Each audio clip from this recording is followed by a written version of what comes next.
Well, welcome everyone to our English China show and tell. We've got a lovely selection of period pieces to show you this week. And if you're wondering what the wooden spoon's for, just stay tuned to find out.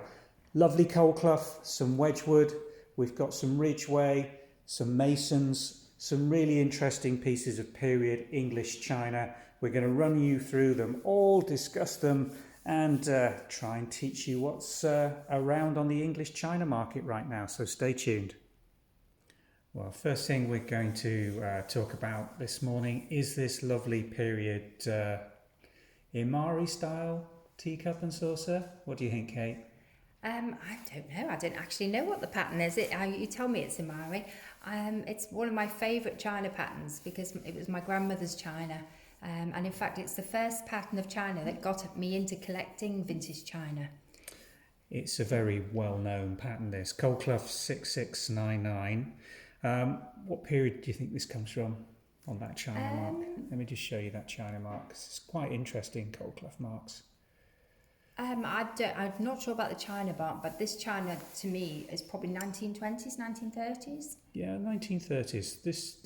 These marks were introduced by coal clough around between 1937 and 1939, and this actual mark was continued by them right the way up until the mid-1950s, 54 to 55.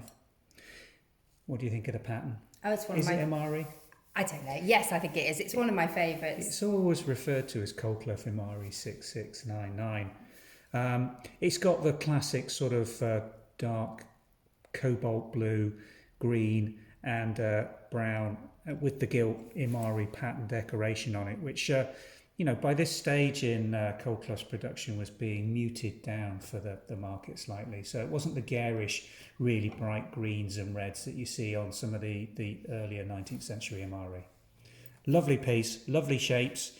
They just make such nice table decorations with the light gilt and the quite, late style teacup with quite scaled back design. I mean, no moulding on this at all. It's just straight walled, pure white bone china, beautifully decorated and made really nicely by coal clough.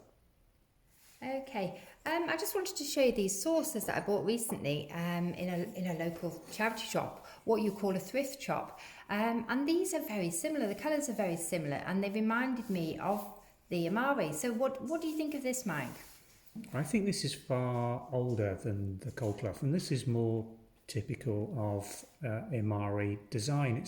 It's more chinoise, isn't it? It's got a flower bowl, table, and then this sort of Chinese, Japanese inspired sort of floral decoration, but again quite heavily or crudely painted, impressionistic almost. They're not precise, it's imprecise.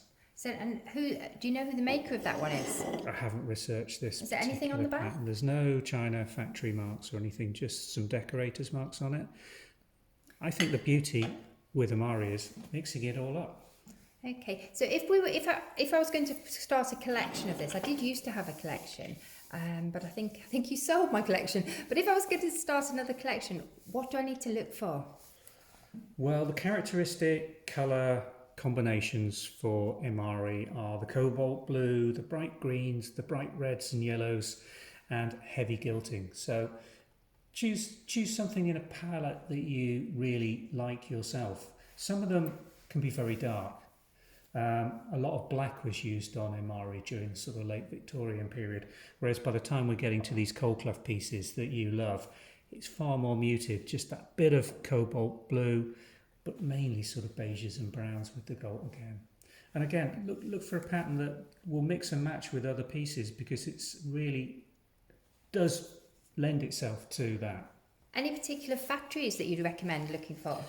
Well, the earliest Chinese stuff obviously is quite difficult to find and is not that easy or often in good condition. The first English factory to start producing Imari style goods was Worcester, but just about every one of the sort of Staffordshire potteries produced Imari over its period of production.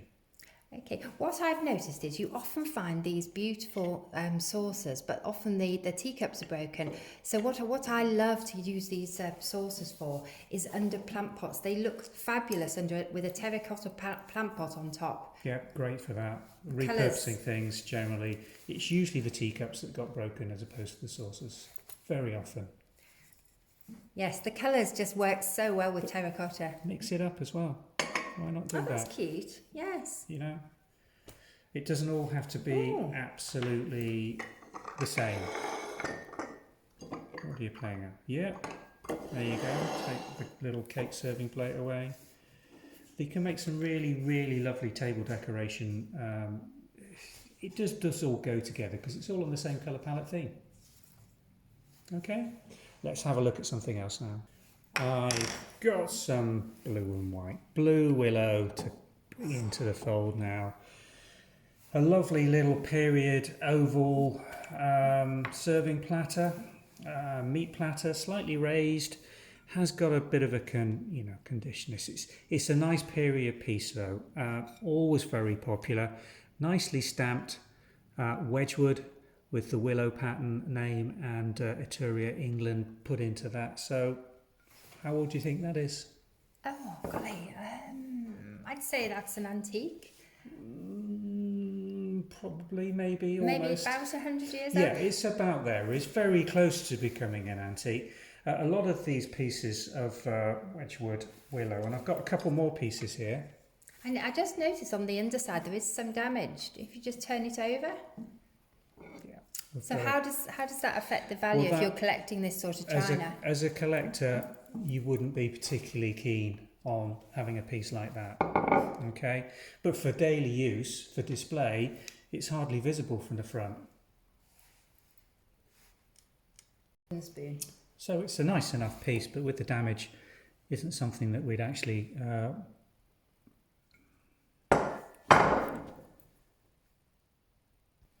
Whoops, sorry about that. We just had to let the dogs out. So are you going to be selling this piece on the website, Mike? No, not with that damage on it. But it's beautiful, so hopefully we'll be able to find a nice home for it. Piece. We have got the two dinner plates, and they came in a mixed box from auction. And what I'd spotted were those two nice 10.5-inch dinner plates, again Wedgwood. These are actually date marked really beautifully as well. Nice stamps on them. Just look at that. So we've got the Wedgwood, Willow, Etruria, England.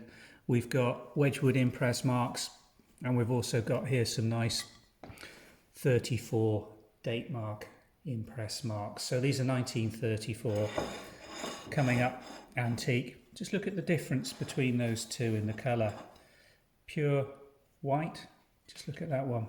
See the blue tinge? Yes, so are they from the same factory? Same factory. Is that variation normal? It's unusual to get this amount of blue with Wedgwood. They're the same period. This one, I think, is slightly later. The one that's sort of, the more typical willow white. All the elements of the blue willow pattern we've discussed in length on previous videos, and our willow specialist presentation we did on some lovely willow plates. So yeah, quite normal. We'll pop a link in the bottom of the video to the detailed willow video for you to have a look in some more detail. What have we got next then, Mike? Why don't we have a look at the little bit of spode look you at this bought. lovely little thing. That's cute, isn't it?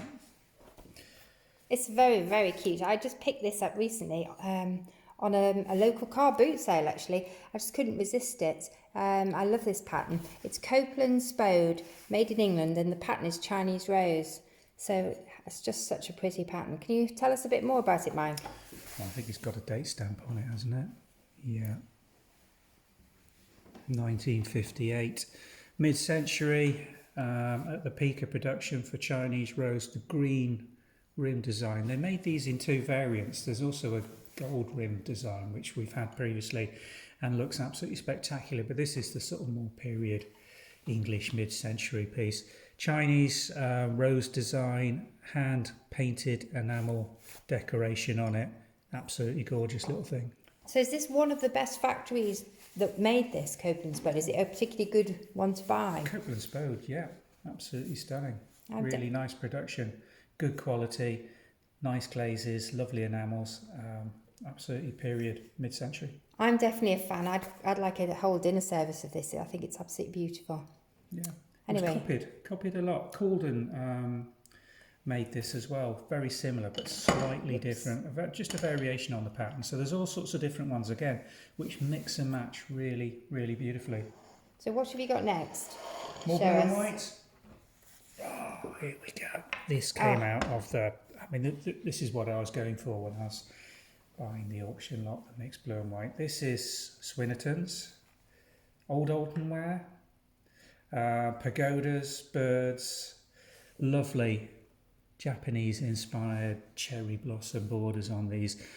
Most of it was made between a period 1920s through to the 1930s, and these are absolutely typical of that area. Nice little salad or small luncheon plates. They use this lovely pictorial China mark on it. Isn't that lovely?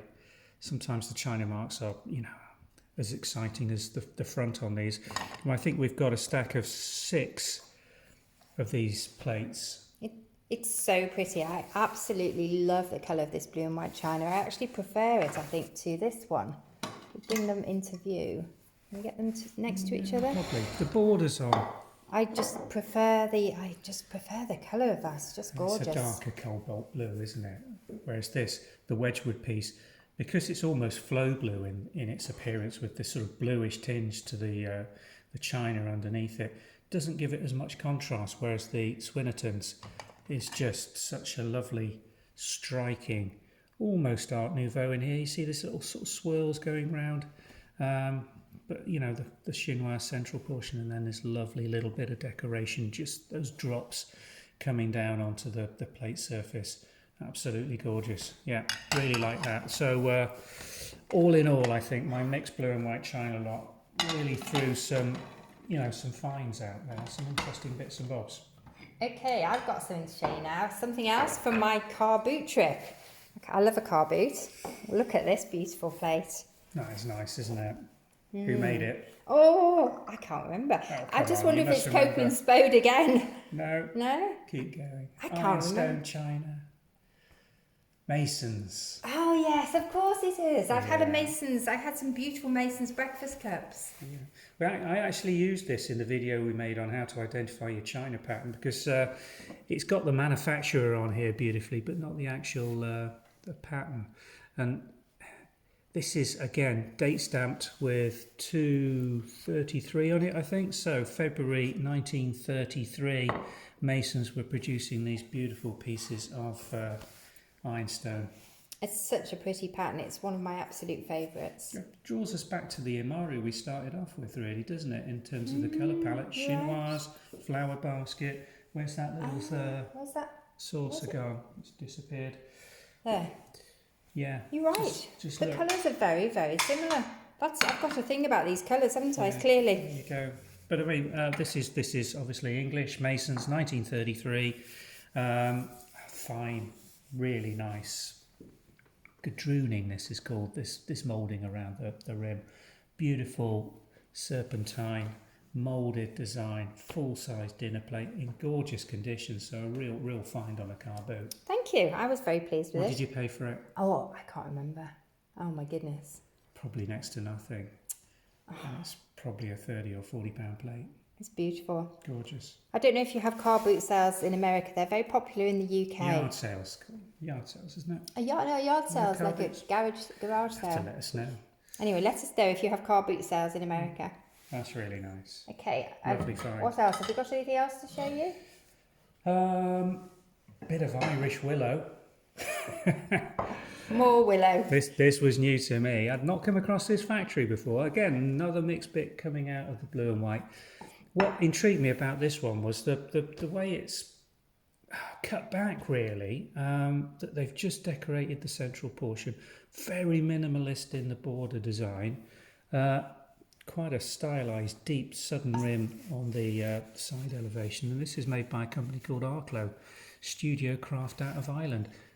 I love the little rim mouldings here. It's almost like it's been hand thrown, but I'm sure this is just a moulded standard mould. But again, just shows you the variation you can get in blue willow pattern across the different eras.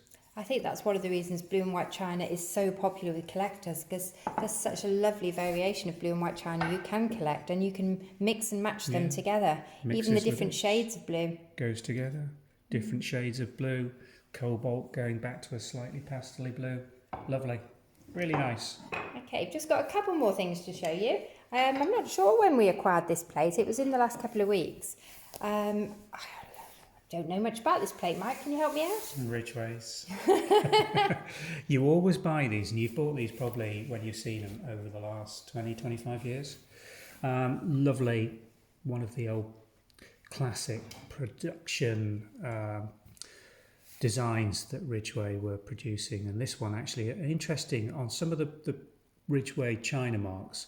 You see these numbers here on either side of the Canterbury? 172 from the 1960s. On some pieces, not everything, but you can get date marks, and this is actually made in January 1972. Such a beautiful china mark, isn't it? It's Nice so pretty. pictorial. Very Ridgeway, detailed. Ironstone, Staffordshire. What? Canterbury is the pattern. Oh, is that dishwasher safe? No, detergent safe. From 1972, it probably would have been, but this one, as you can see, has got quite a bit of very fine glaze crazing. It doesn't really detract from the pattern. It's hand coloured, so these greens and yellows have been applied over a red and white transfer, where this one has got a little bit of staining just in there. You see where slightly cracked through the glaze and a bit of organic material's gone in, but that might bleach out. It's very pretty. Perfectly usable. Would I put it in the dishwasher? Yes, you could. Probably best not to I'd then. rather hand wash it. Okay, I think we're nearly done now. Apart from Mike wanted to show you my beautiful. Well, not everything doesn't have to be antique, does it? I don't know how old this is. I think you're gonna have to pan back. Lovely. I bought this last year, I think. No china markings on it. I don't think you can get. It's not in view. Let's just repan Sorry about position the this. camera. There we go. You can see it in all its glory now. Jardiniere, really, isn't it? I think I bought it at auction actually. I bought quite a few nice jardinières in the auction, and this was one. I've been waiting to find something to put in it, and I think it's just perfect for these miniature daffodils. This is, I think, tete-a-tete. Takes 2 pots. It's nice and deep. This is what's lovely about this piece, isn't it?